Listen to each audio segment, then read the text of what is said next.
Allez, demain, je pars pour faire Paris-Saint-Étienne avec une étape à Nevers demain soir. Donc en 2 étapes, Paris-Nevers et Nevers-Saint-Étienne. Pour refaire l'équivalent de la course cycliste Paris-Saint-Étienne, aujourd'hui disparue, qui a été avalée par le Paris-Nice, et donc qui n'existe plus. Et donc le faire 101 ans plus tard. Donc moi je le ferai évidemment pas en course. Je le ferai pour mon plaisir. Donc j'ai décidé de prendre un vélo typé vraiment gravel avec des grosses sections de pneus alors que eux prenaient des routes. Les routes qu'ils prenaient, c'était les routes des années 1920 quoi. Donc moi j'aurai des grosses sections de pneus, j'aurai un cadre alu et j'aurai un double plateau. Eux ils avaient un monoplateau, donc un monoplateau ou en fixie avec une seule vitesse ou un monoplateau avec 3-4 vitesses. Ça dépendait des organisations qui autorisaient ou non les vitesses. Donc moi j'aurai un vélo qui sera chargé, on va dire en fonction de l'eau que j'aurai dessus, la nourriture que j'aurai dessus, qui sera chargé autour de 15-17 kg tout compris. Donc pour info, là, j'ai une sacoche avant où je mets mon matériel de réparation, une sacoche centrale où je vais mettre ma nourriture, mes papiers si j'en ai besoin, et la power bank. La power bank c'est une batterie externe qui me sert du coup en cas de panne ou si j'arrive en bas au niveau de mes batteries, de pouvoir le recharger. Mes batteries de lumière avant et du Garmin, donc du compteur GPS et de mes lumières arrière. Donc je vais faire je partirai donc de Corbeil-Essonnes pour aller jusqu'à Nevers. Pourquoi je pars de Corbeil-Essonnes?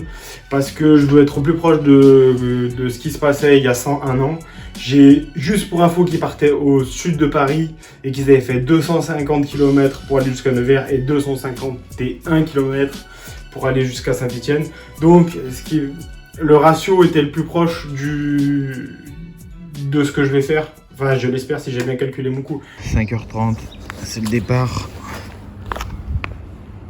Alors départ de nuit, c'est toujours un peu particulier. Il y a pas mal de sentiments, de sensations qui se mélangent. Il y a toujours, pour ma part, un peu d'appréhension, un peu d'excitation. Il faut avoir tous ses sens en éveil. Il va y avoir pas mal donc d'émotions qui vont se mélanger. Savoir gérer ça.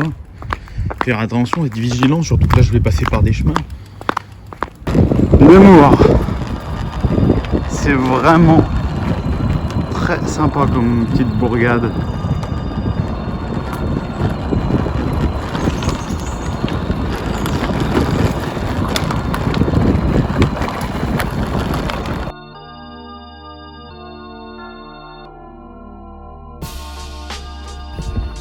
Petite pause banane à Montargis.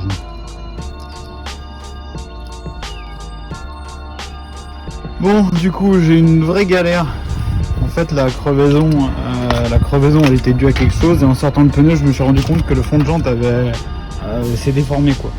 Mais il s'était vraiment déformé. En remettant une autre chambre arrière, ça a fait exploser J'ai fait 10 mètres, 20 mètres et ça a explosé la chambre arrière. Du coup, j'ai retourné le fond de jante, je l'ai un peu déformé, du coup il colle plus parfaitement à la jante. Mais bon, on va voir si ça tient. Là, je vais aller faire 20 mètres. Ça tient, ça tient pas. Hein.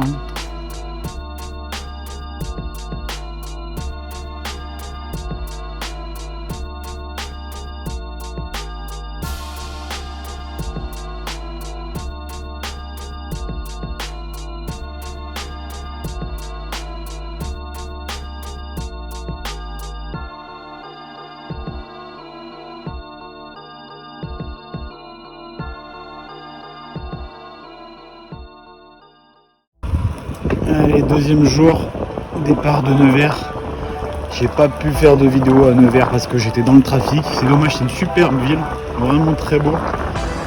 Donc en fait, ce qui a été dur hier, c'est vraiment d'avoir eu le vent de face parce que finalement la fin était vraiment assez bien asphaltée. Mais ce vent de face m'a vraiment cramé. Et j'ai vraiment fini à rousse. Donc voilà. 250 bornes pour finir. Et puis ce soir, on devra arriver à la nuit bien entamée à Saint-Étienne vu que le soleil se couche tôt. Allez, c'est parti.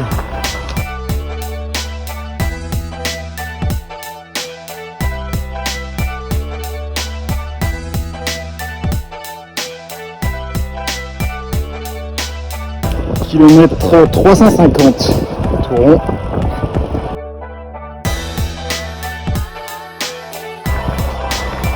Moins de 100 km de l'arrivée devant le stade Geoffroy Guichard. Là on est dans le Rouennais, à une dizaine de kilomètres de Roanne.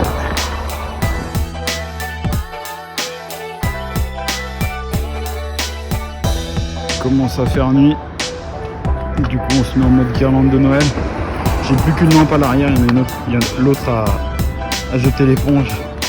Et à l'avant, les deux petites lumières. Les deux en mode clignotante avec un mode fixe pour celle de gauche quand même. Le petit gilet jaune qui va bien. Et la frontale. Et je vais pas vous mettre en pleine voir. Allez, c'est reparti.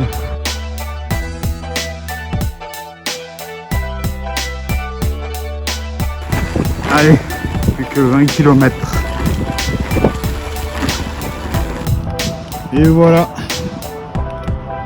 Après 498 km, j'arrive devant Geoffroy.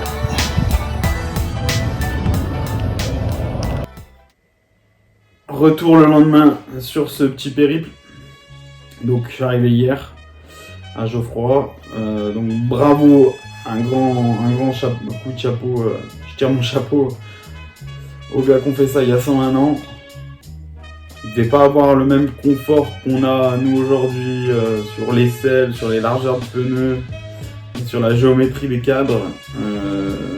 Même si leur vélo était sans doute pas aussi lourd que ce que j'ai pu emmener avec 17 ou un peu plus de kilos. Mais néanmoins, grand respect. Donc voilà, moi j'ai trouvé ça assez dur finalement pour un parcours plat. Mais pas à cause de la météo, à cause du vent de face. Je pense que le parcours était vraiment pas dur. Le dernier jour, j'avais une bonne côte, allez, 3-4 km à 8-9%. Mais sinon, c'était pas extraordinairement difficile le parcours. C'est vraiment la météo, le vent de face qui a rendu ça difficile. Et évidemment, mes 4 crevaisons, 3 à l'avant, 1 à l'arrière. Donc dû à un secteur où apparemment il y avait beaucoup de silex, donc je les ai enchaînés, et aussi à la neige de fond de jante qui s'était déformée et qui avait donc pété aussi une chambre à air où j'ai dû faire un rafistolage assez sympa avec la mèche de fond de jante, et à l'arrière je finis avec une chambre à air du mauvais diamètre. Donc voilà, c'était une super aventure, je suis très content d'être arrivé parce que j'ai bien cru que ça allait se terminer là quand j'ai eu cette galère avec le fond de jante.